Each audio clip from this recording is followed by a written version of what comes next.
My earliest memory of, I guess, cows on a farm would be when I was 6, 7 years old, and it was the yearly stock up of beef, so to speak, in the family, and my dad and his friend would buy a whole cow, basically fattened up, cleaned out or whatever over 6 months, and then they dressed them there. Dad's put the knife through the back of the head.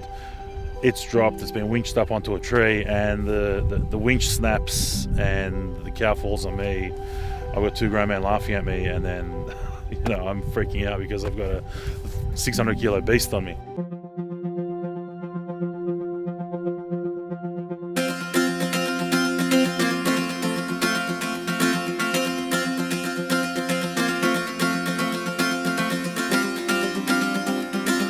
The farming and animals and getting them ready for our table, gaining the knowledge from my dad, who's essentially a master chef, has kind of been within our family's, I guess, tradition since I was a kid.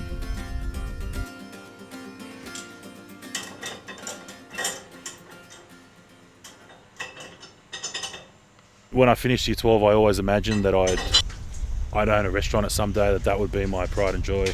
6, 7 years of doing music, I was fed up, and I go to my dad, help me, I want another job, and he said, come and peel oranges and cook bacon and eggs at Bill and Tony's. I've been told to open a burger shop, mate, from before 2012, and everyone's like, do a standalone thing. We had to do something different, and I've had all these ideas in my head about kind of making it sustainable as much as we can and doing stuff that no one else is doing. And I truly believe that, like no one else salt ages beef in Australia for burgers. No one's really looked for that traceability aspect of their beef. I know people are talking about provenance and stuff like that, but the places that they talk about and the volumes that they do, it's physically impossible for that farmer to produce that amount of beef for that one restaurant. So when they talk about provenance, I kind of was skeptical about that, so I had to make sure that when I was doing the traceability of the product, at any one time, you can ask us at the shop where the beef's from. We can tell you, you know what I mean? We can tell you where our eggs come from. We can tell you where the bacon comes from. Our bread's organic, and there's no sugar in the bun. It's natural honey.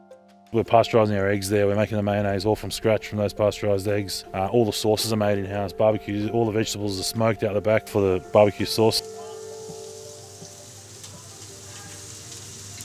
What we have here is a stable herd of cattle that I buy in a new bull from time to time, some new cows from time to time, but by and large I try and keep some heifers that are good every year, so that we're not always having cattle come in and out. We've got one stable herd that all live together, grow up together, are accustomed to not having their calves taken off them straight away. So we've got a nice peaceful place to be. So I started then talking to a few butchers around Sydney, and that led me in particular into contact with Joel Horton of Kingsmore Meats. Joel is a long-standing butcher and fond of good meat, and that fortuitously was exactly the time that Yovi was looking for somewhere to be able to supply meat that of known provenance. This is the big difference between buying something ready-made and making it yourself. You control everything, right? It's not just rubbish that gets fed into the patty. You actually know what's going in there. You know where the cow's from, which is really important. You know what it's been fed. You know who's butchered it. You know how it's been processed. I reckon this is the muscle that you want. And the problem is if you use that brisket, you're not going to get enough lean content. As it comes down to conscience, I know that what I buy in from my farmers is 100% grass started and finished. What I give Yovi is 100% grass started and finished. A lot of stuff that comes in boxes is just, it's all finished on grain, but it's still sold to us as grass fed. So I don't have it in the shop. Yovi doesn't use it because we got a conscience. We age everything here with Joel, so now what would happen is we'd season it, hang it in the dry aging room, and then it will sit there for 10 days. So that's the cross section on the chuck. And you can see how all, there's no bloods and liquids and fluid or what have you that are usually there when you cut it open. One, that's because it's come fresh off a carcass and not out of a cryovac bag, and two, from the salt aging, it just draws out all the liquid. And what you see here, the shimmer on the outside, that's just from all the melted salt that's broken down on the surface. This is a big brisket. And just look at the age on there. You know, nice and dark. The fat's nice and chalky. Without tooting our own horn, there was just this superior quality in our beef compared to something that you'd find at another shop.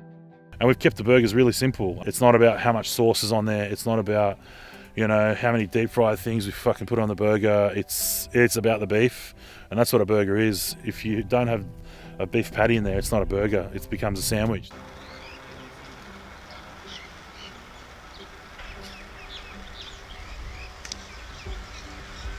We still see a problem in the shop where people don't understand what, grass-fed means, or hormone-free, or, the fact that everything's local, the veg. They don't care that the locals from down the road. They're like, why don't you just get someone to deliver it cheaper so you can make the burger cheaper? I was like, but why wouldn't I support a Vietnamese family who are 15 minutes away from my shop, who grow the vegetables, and I know what ground it grows on, and put it in the burger? Like, wouldn't you prefer that? If you buy organic from wherever, wouldn't you prefer to buy it in this scenario and have it on a burger?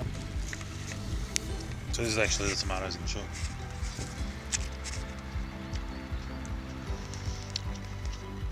Off the vine, sweet, juicy, local.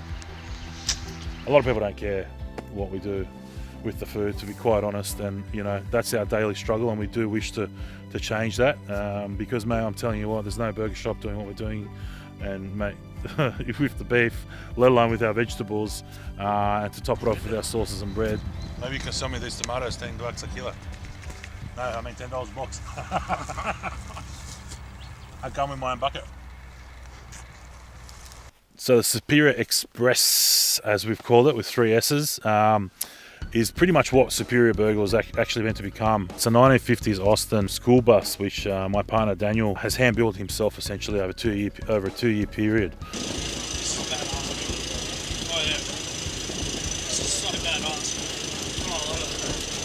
Basically, we've built this to kind of access areas where we don't want to open shops, but we still think that we've got a demand in the market. So we're probably going to cruise events in the city and eastern suburbs and northern beaches essentially with the bus, but it's all going to be event based, and every now and then we might do a bit of a secret pop-up. As a credit to Dan, my business partner, who's just this guy that's got so much energy. Him and his partner Carol are just like the greatest thing that have probably happened to me in my journey, and have given me a second breath of wind, which has filled me up with a bit of confidence, as opposed to the negativity that I was shining a bit before that.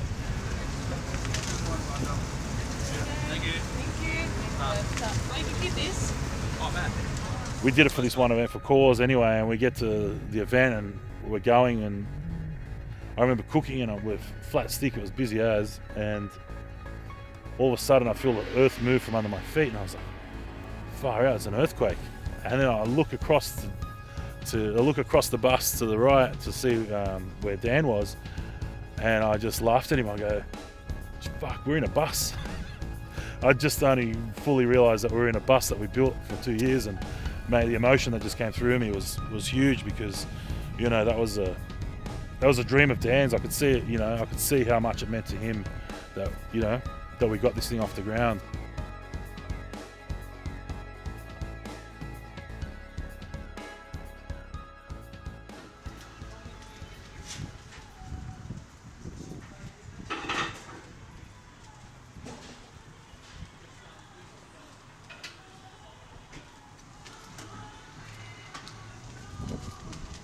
I put an offer in for the takeaway shop that we're in at the moment in Wakeley, probably 12 months prior to this all happening. This lady, I remember, she goes, I want $180,000 for the shop. And I said, well, you have no customers. What are you selling me, Frozen goods in the freezer. And 12 months later, she calls me. I left my number. I wrote my name, my number, and a figure, and I put it on a little order card, and I gave it to her. And she put it in a cash register, and I was like, no, this lady's never going to call me, And funnily enough, just after the bus we started building the bus, she's called me desperate, wanting to sell the shop. And then I called Dan. I was like, dude, this shop's come up. I've been looking at this for ages. I reckon we should do this shop as the prep kitchen, like, cool, we'll just set it up with all the basics. We'll make it good enough so that it can, it can handle some pressure if it gets busy there, but predominantly it's going to be a prep kitchen. Once we put all the equipment in and built it, we were like, we can't fit anything in here. And then we opened the doors, we got so busy, it was just constant, 400, 500 burgers in one hit. I've got a great team at Superior. The front of house, I've got some awesome front of house girls there, and they believe the story, they believe the blabber that I tell them, and they're really good at trying to get the message over to the customers. Even if it's a guy who doesn't even want to hear them speak, he just wants his food and drink, they'll spend the time breaking the customer down and talking to them and telling them, guys, this is what we do, this is why it costs that much, because people are obviously a bit weirded out by a $14 burger at the moment, which is beyond me.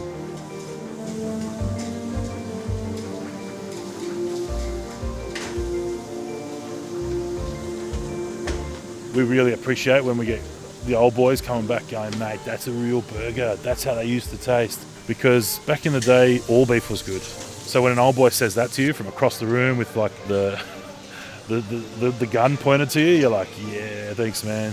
Or that visual of someone taking that first nod after the bite, looking at their friend, you're like, that stuff 8 years later is what I live for, man. It's like that first nod when they look at their friend and smile, you're just like, mate, sometimes it can be such an emotional experience when you see that, and you're just like, wow, man, that's why I'm doing this. You can have all this stress going on in the background, people not doing the job right, but that nod will just change your day, So a lot of locals, to their credit, have supported us and really believe in the dream and believe what we say. And that's a trust thing, We still need to build up trust with a lot of guys, and there's a bit of a language barrier. Obviously, not everyone's got the greatest English around here, but we're doing our best, and we really appreciate the people that are supporting us at the moment. They're believing in the dream, so onward and upward.